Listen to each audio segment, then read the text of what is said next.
never give anyone time to think about a better plan. It's always like, think of a better plan right now on the spot in 2 seconds, or else I'm self-sacrificing. That's part of the tactic. They planned this.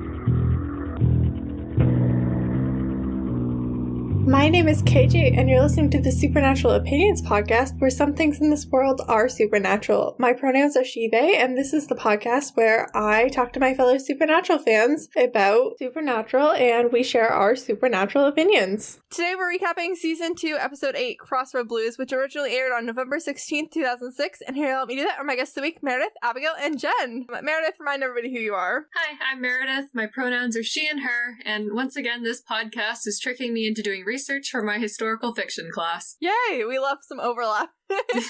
Jenn, when were you here last? I feel like it wasn't too long ago. Oh, I don't know. I feel like I'm always here nowadays.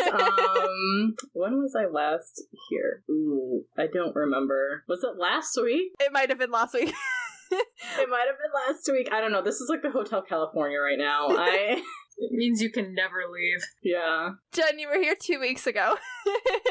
Well, there you go. For our discussion on Ellen and Joe. That's when you were last year. There you go. Well, just to recap, I guess, right? Pronouns are she, her. I guess I'm here for a lot of season 2 and beyond, so hello again. And Abigail, I think this is your first time with us this season, so we're glad that you're back. I'm so excited to be back. Yeah, I've been looking forward to this. And this episode is coming out in April, if that makes a difference in how you want to talk about your supernatural stuff.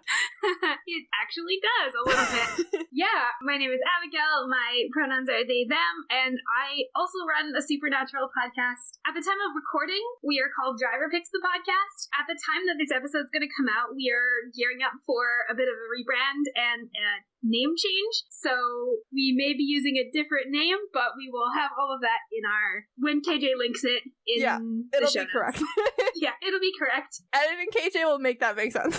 Wonderful. Thank you, Editing KJ, in advance. Editing KJ is here to make the correction, because as of today, which is May 2nd, 2022, Driver Picks the Podcast has been rebranded as Saving People Clearing Things Podcast, which is a great name. Congrats, Abigail, on that change.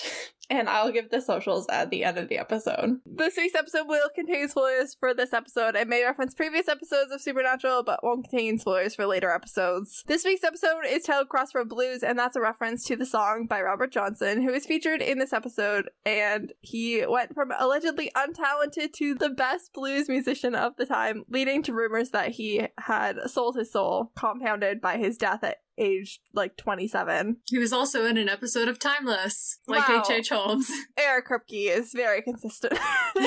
You can count on him for a few things. This week's episode was written by Sarah Gamble and directed by Steve Boyum. Sarah's last episode was Bloodlust. We don't really need to talk much about Sarah Gamble this week. Steve Boyum has a lot of IMDb credits. He has 72 credits for stunt and stunt coordinator, including the 1992 Buffy the Vampire Slayer starring Christy Swanson and the late Lou Perry, which I'm gonna have to watch as soon as I finish the series. Oh my gosh, Lou Perry was in that? Apparently.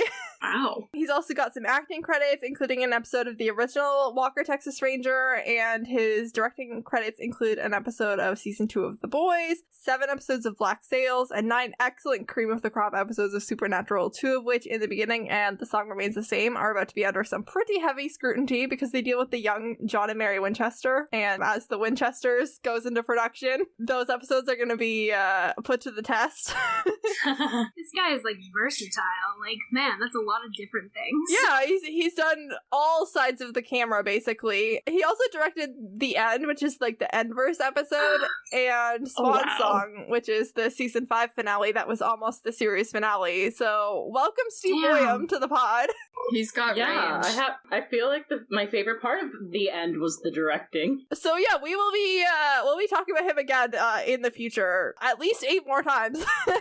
At least. Yeah, those are all great episodes on his list. So we're gonna get right into the recap this week. So we start off in Greenwood, Mississippi in August of 1938, where Robert Johnson is playing for a crowd at some sort of venue. He hears dogs growling and howling and barking, which keeps tripping him up, and then he sees large shadows outside that no one else is bothered by. So he leaves the venue mid-show with his guitar, which is, a move, and he ends up dropping his guitar as he runs to a home and locks the door behind him. He gets down on his knees, and two men and one of the women from the bar arrive to find him having what appears to be a seizure and talking about black dogs before he just dies. It's very mysterious. But, awesome. Yeah.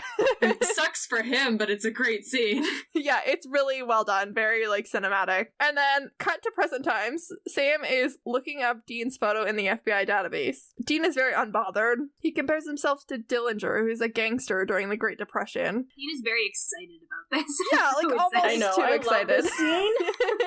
He's rubbing it in Sam's face, which is hilarious. Yeah. Finally, I knew I would hit the big times one day. Sam isn't in this Fed database, and I think he definitely should be, because he's been arrested multiple times for aiding Dean, and he, last episode when they were both arrested, Sam literally escaped. That should have got him in the database. But the puppy dog eyes.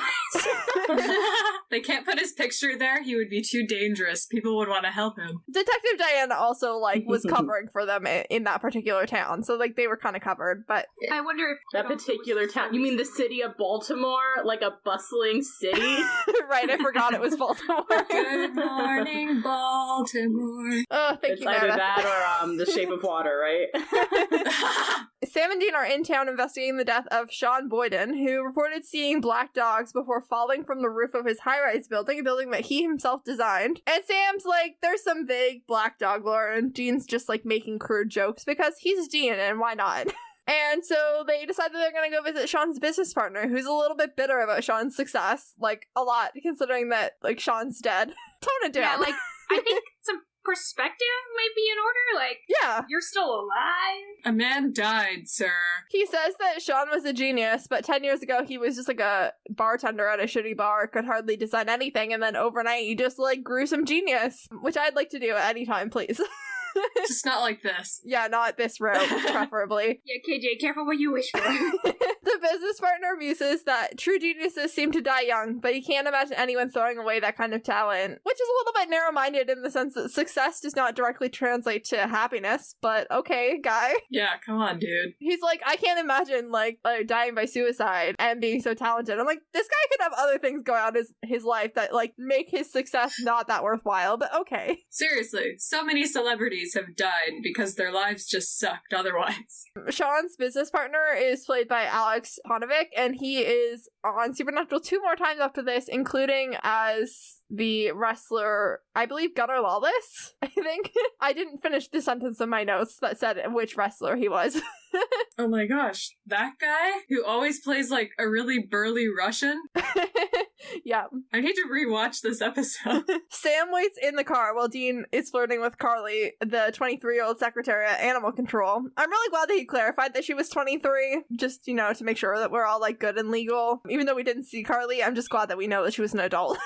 Yeah. Also, do they have very many 16-year-old secretaries at Animal Control? Probably not, but, I feel like you could get that job. 18-year-old, and then Yeah. you're still getting weird. Yeah.